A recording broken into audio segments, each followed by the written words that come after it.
Sign here, dear. It's just a formality. Those were Andrew's words 5 years ago as he slid the prenuptial agreement across his mahogany desk, Mont Blanc pen gleaming in his manicured hand. I remember how he smiled.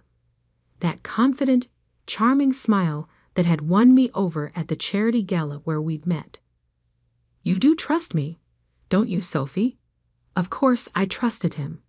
I was 28, freshly graduated from my MBA program, and head over heels in love with one of Boston's most eligible bachelors. Andrew Hamilton was everything I'd dreamed of. Successful, brilliant, and seemingly devoted to me. Now, standing in that same office, watching him pack his designer briefcase with one hand while texting his secretary with the other, I wondered how I could have been so blind. It's nothing personal, Sophie, he said, not even looking up from his phone. Jessica and I, we just connect on a different level. You understand.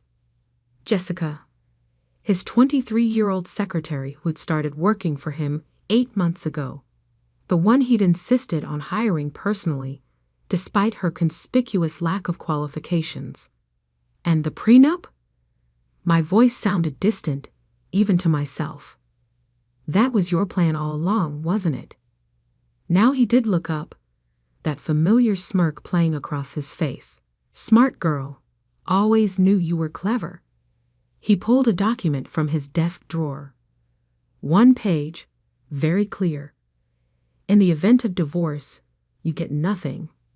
No alimony, no property rights, no shares in Hamilton Industries. You signed it, remember? I remembered. I also remembered how he'd rushed me through it, how he kept talking about the wedding plans, distracting me from the fine print.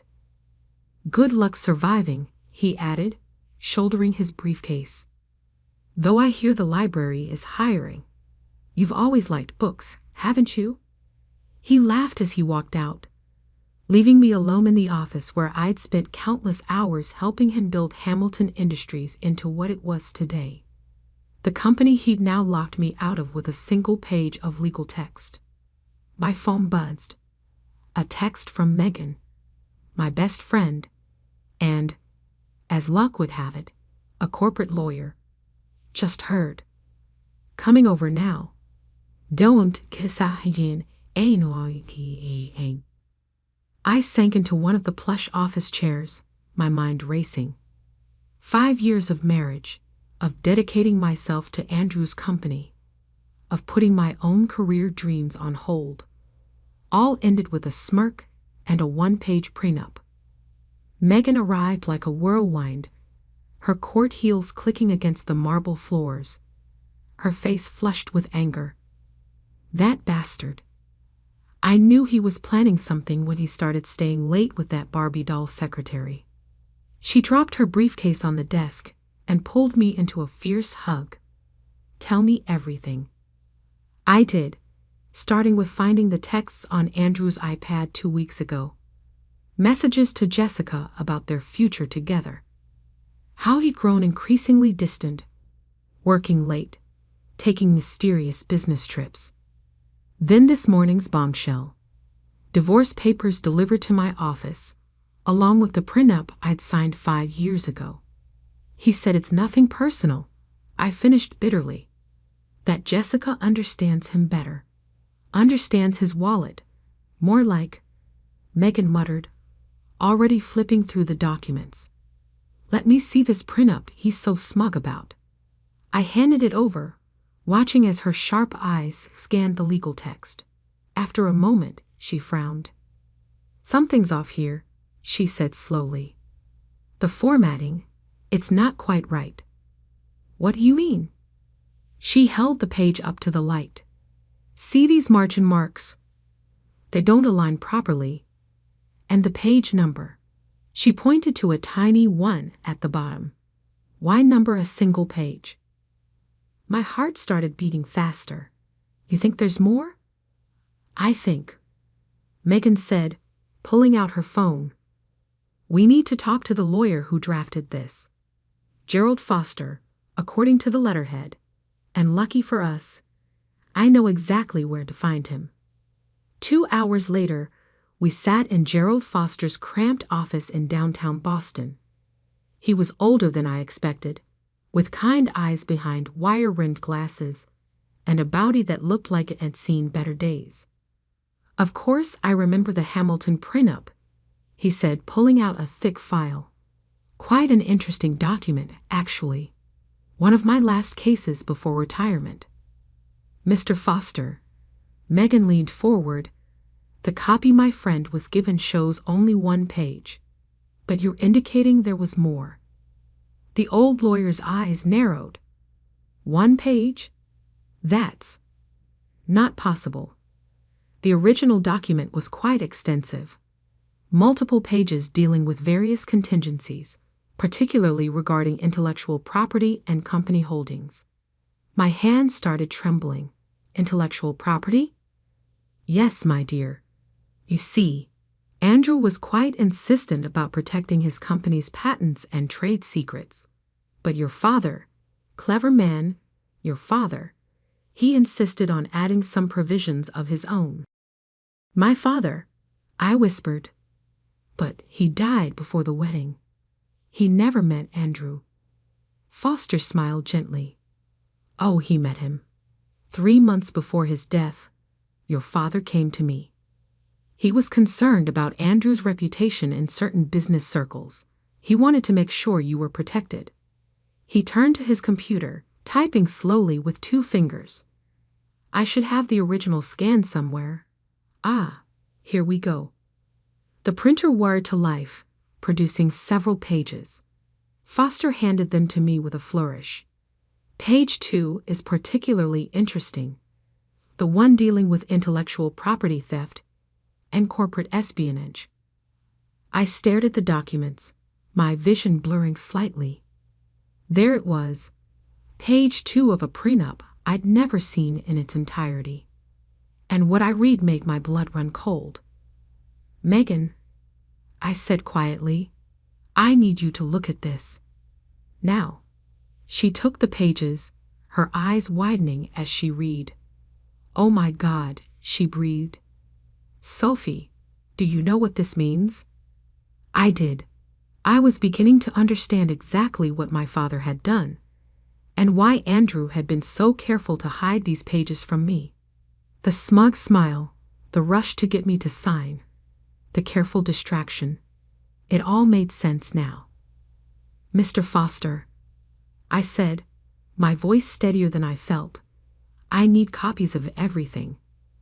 And then I need you to tell me exactly what my father said about Andrew Hamilton." The old lawyer's eyes twinkled. "My dear, I thought you'd never ask."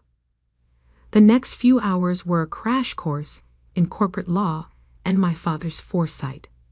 Thomas Bennett hadn't built a successful tech company by being naive.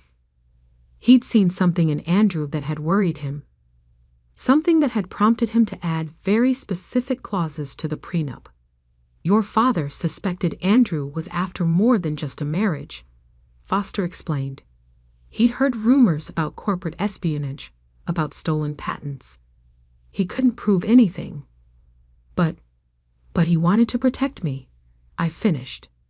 "And his company's intellectual property." "Precisely.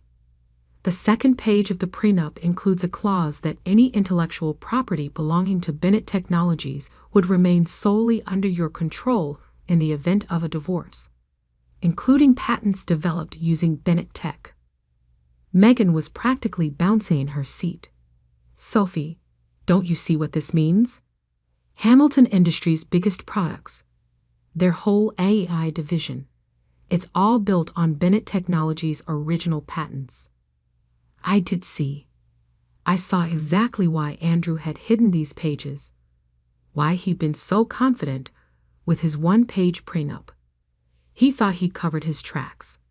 He never knew, I said slowly. All these years, he never knew my father had outplayed him. Foster nodded. Thomas was very clear. These pages were to remain sealed unless Andrew initiated divorce proceedings. He said, and I quote, Let him show his true colors first. My phone buzzed again. Andrew, probably calling to gloat or pressure me about the divorce papers. I let it go to voicemail, my mind already racing with possibilities. Megan, I said, turning to my friend, how quickly can we file a countersuit? She grinned, already pulling out her laptop. Give me an hour. By the time we're done, Andrew Hamilton won't know what hit him. I touched the papers reverently, thinking of my father. He'd seen through Andrew's charm, had put these protections in place even when I was too blinded by love to see the truth. One more thing, Foster said, pulling out another file. Your father left this for you. Said to give it to you when the time comes. I think the time is now. The envelope he handed me was thick, sealed with my father's company logo. Inside was a USB drive and a letter in his familiar handwriting. My dearest Sophie, if you're reading this, then Andrew has shown his true nature.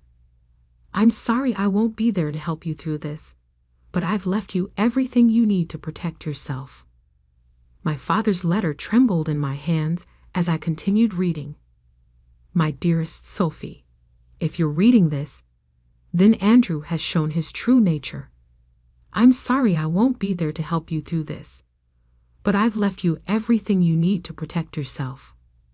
The USB drive contains proof of what I suspected: Andrew's systematic theft of Bennett Technologies patents. Email trails, modified code, timestamps that prove our technology was developed first. He thought he was clever, but he didn't count on me keeping backup servers running even after the company's sale. I know this will hurt, sweetheart. You loved him, and he betrayed that love.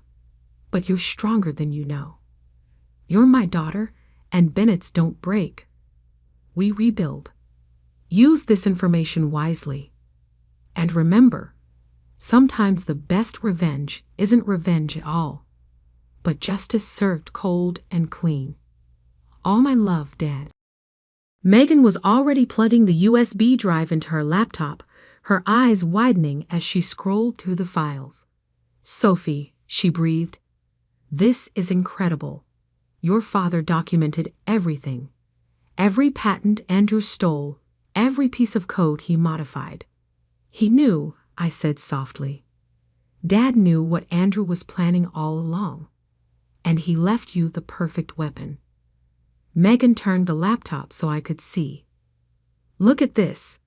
Emails between Andrew and his development team, discussing how to disguise the stolen Bennett tech. Timestamps proving your father's company developed these systems years before Hamilton Industries claimed them. My phone buzzed again. Another call from Andrew. This time, I answered, having second thoughts about the divorce. His smug voice made my skin crawl. Actually, I said calmly, I just had a fascinating meeting with Gerald Foster. Remember him? The lawyer who drafted our prenup? There was a slight pause. That old fool. What about him? He showed me something interesting. The full prenup. All the pages you conveniently forgot to show me 5 years ago. The silence on the other end was deafening. Sophie, he said finally, his tone carefully controlled. I don't know what you think you found, but page 2. I cut him off. The one about intellectual property rights. Specifically, Bennett Technologies patents. Ring any bells? I heard him inhale sharply. That's impossible. Those pages were destroyed. Apparently not. Oh, and Dad left me something else.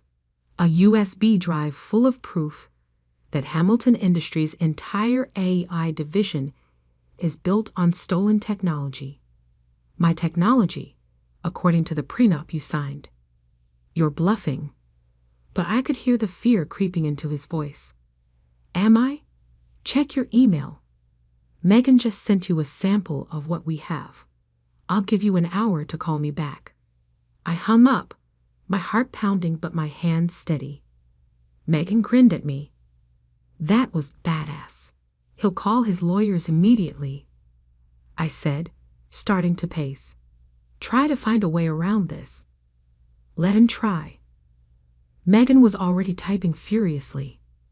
I'm filing for an emergency injunction right now.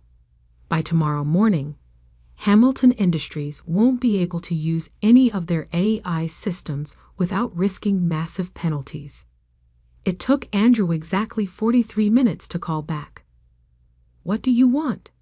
His voice was tight with barely controlled rage. A meeting. Tomorrow morning, your office. Bring your lawyers. And Jessica too.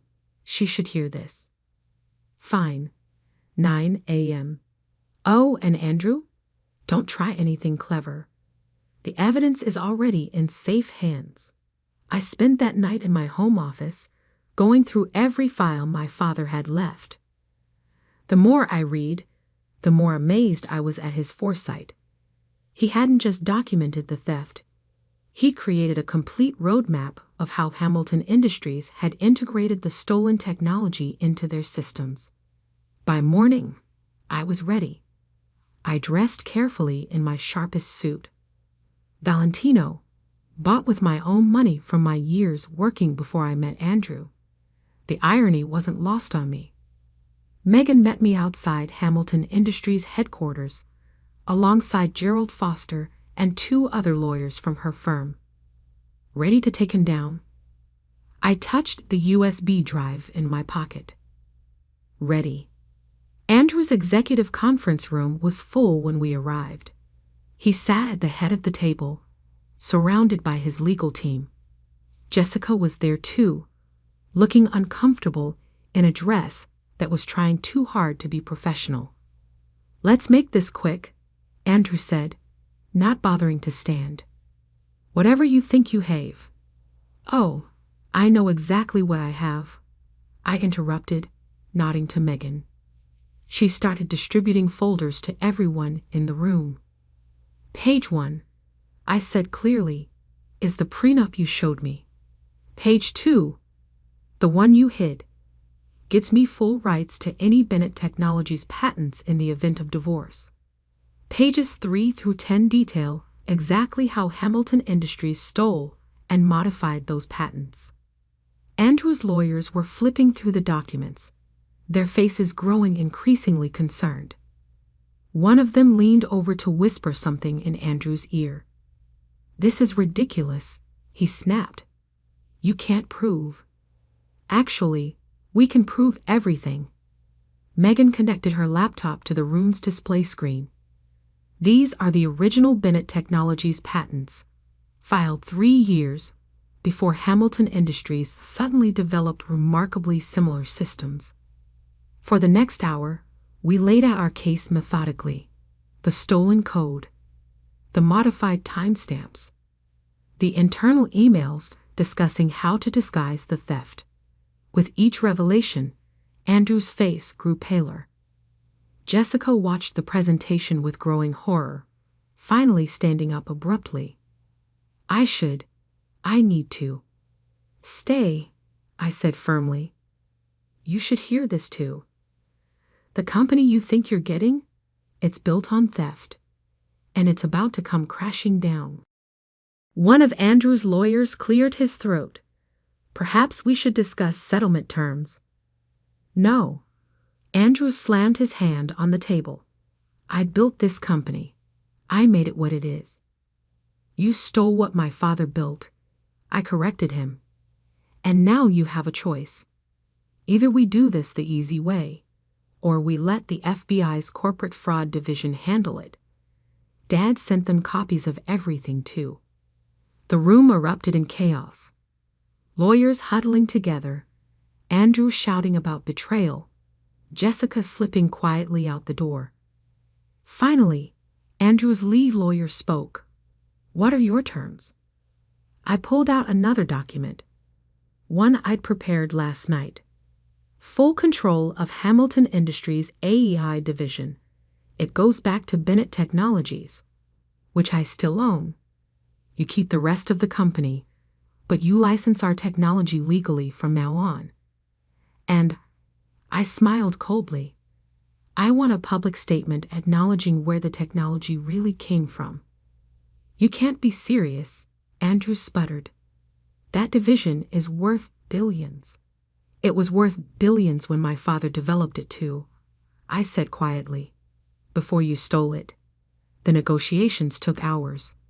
By the end, Andrew was a shadow of the confident man who'd smirked at me yesterday. The final agreement was even better than I'd hoped. I got the AI division, a seat on Hamilton Industries board, and a public acknowledgement of Bennett Technologies' contributions. One more thing, I said as the lawyers finished the paperwork. The divorce settlement. I want the house. Andrew looked up, surprised. The beach house? Why? It's barely worth. It's where my father spent his last summer. I cut him off. It matters to me. You can keep the penthouse. I'm sure Jessica will love it. That evening, I sat in my father's old study at the beach house, watching the sunset over the ocean. Megan had gone home, promising to handle all the legal follow-up. The day's events felt almost surreal. My phone buzzed with a text from Jessica. I'm sorry. I didn't know about any of this. I didn't respond. She'd learn her own lessons about Andrew soon enough. Opening my laptop, I logged into the Bennett Technologies servers for the first time in years.